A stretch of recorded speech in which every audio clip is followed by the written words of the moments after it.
Salut à toi pour cette nouvelle vidéo, et dans cette nouvelle vidéo là, comme tu as vu, je vais te donner des conseils pour développer ta créativité. C'est fou, non? Ben, je te vois après l'intro.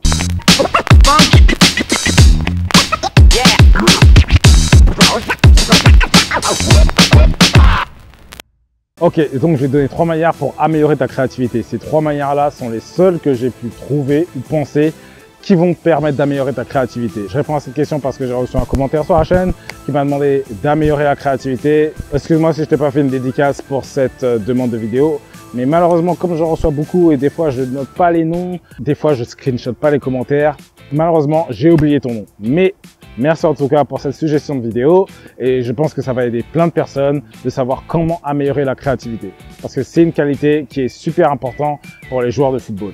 Donc, tu as 3 manières d'améliorer ta créativité. La première manière, c'est à travers les choses que tu as vues. Donc, tu as vu quelque chose et tu répètes cette chose-là dans la situation en question.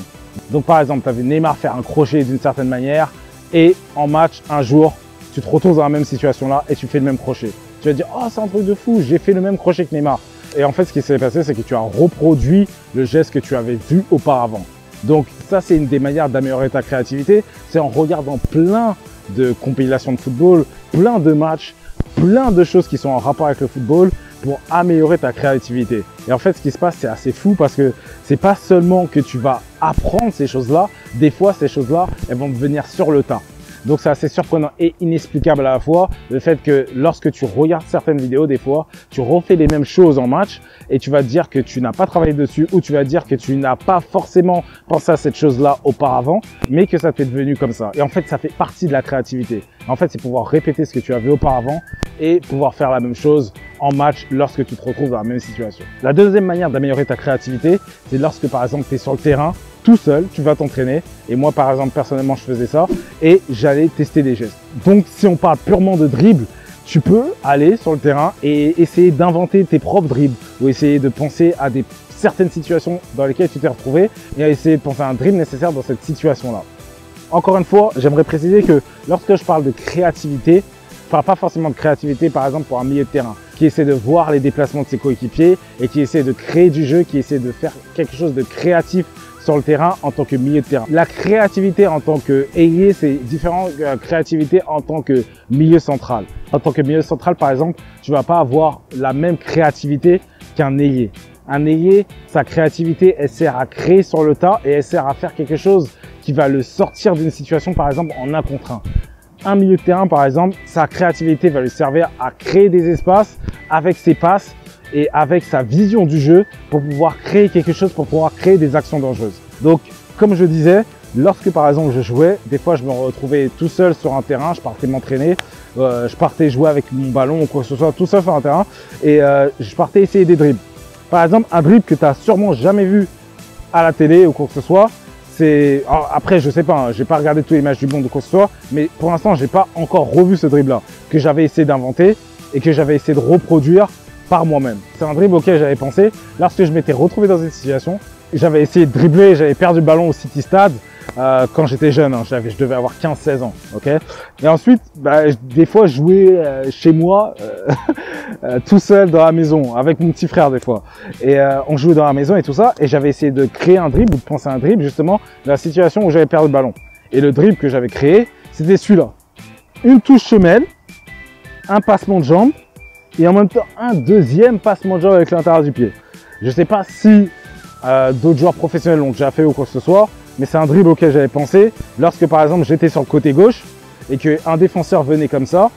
Au lieu par exemple de faire une touche intérieure, passement de jambe et je pars, j'avais pensé justement, lorsque je me retrouve dans une situation comme ça, faire un geste comme ça, tac tac tac, tu vois. Et lorsque je l'avais fait après au City Stade, il était passé, mais j'avais du mal à passer. C'est-à-dire que le joueur a failli toucher le ballon, mais parce que j'ai mis mon corps en opposition, j'ai pu passer. Et ensuite, j'ai pu vraiment refaire, j'ai utilisé d'autres gestes après ou quoi que ce soit. Mais le point est que j'ai utilisé ma créativité justement pour créer un geste et pour créer une solution dans laquelle je m'étais retrouvé auparavant où j'avais perdu le ballon. Donc, c'est ça que tu dois te rappeler. Que lorsque tu t'entraînes tout seul et tu joues tout seul avec le ballon, tu vas créer des choses, tu vas jouer tout seul avec le ballon et tu vas faire des enchaînements où tu vas penser à des choses que tu ne penserais pas si tu n'étais pas parti jouer avec ton ballon. Tu vois. Donc c'est un truc que tu dois te rappeler aussi pour améliorer ta créativité. C'est quelque chose que tu devrais prendre en compte aussi. Et la troisième chose pour améliorer ta créativité qui est incroyable, c'est de créer sur le tas. Ça, c'est un truc que je ne sais pas personnellement comment améliorer ça. C'est quelque chose que certaines personnes font, ils créent sur le tas. C'est quelque chose d'inexplicable. C'est un facteur X. Je ne sais pas vraiment comment l'expliquer, mais certains joueurs, certaines personnes ont la capacité de créer sur le tas. Un joueur par exemple comme Ronaldinho, je le considère vraiment comme quelqu'un de créatif, qui a créé plein de choses sur le tas et qui faisait des choses assez impressionnantes. Un joueur comme Messi aussi, qui fait des choses sur vraiment un petit espace, c'est assez impressionnant et il le dit lui-même, il joue souvent sur l'intuition et c'est aussi une partie de la créativité. L'intuition, c'est une partie de la créativité. Tu vois. Les deux autres manières, c'est des manières peut-être sur lesquelles tu devrais te concentrer. La dernière manière, c'est une manière qui se passe sur le tas. Et vraiment, tu vas le savoir sur le moment si tu es créatif ou pas, ou si tu perds le ballon ou pas. Et donc voilà, moi je t'encourage pour travailler cette capacité-là parce que être créatif, c'est quelque chose de super. Ça te donne un plus par rapport aux autres joueurs. Et donc voilà, si tu peux travailler ça, je t'encourage à le faire. Donc j'espère que cette vidéo t'a aidé. Si t'as aidé, tu peux donner un pouce bleu. Je te remercie de l'avoir regardé. Et moi, je te dis à la prochaine.